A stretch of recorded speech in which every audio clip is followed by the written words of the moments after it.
চোরের দলের আর কত নিচে নামতে পারে, চোরের দলের আর কত কি করতে পারে। ওদের বিচার এই মাটিতেই হবে, এই মাটিতে ওদের বিচার হবে। যারা এই চোরদের হাতে হাত মিলেছে তাদেরও হবে। তারা নিজেরাই বুঝতে পারবে তারা কি করেছে আর কি করেনি। সময়ের অপেক্ষা।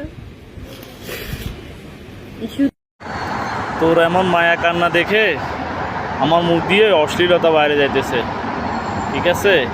কিন্তু দুঃখের বিষয়, তোকে অশ্লীল ভাষা আমি শুনাইতে পারতেছি না, কারণ ফেসবুকে অনেক আত্মীয় স্বজন আছে তো, এই জন্য। তো শেষ একটা কথা, সেটা হচ্ছে যে কি ভালো হয়ে যা, ঠিক আছে?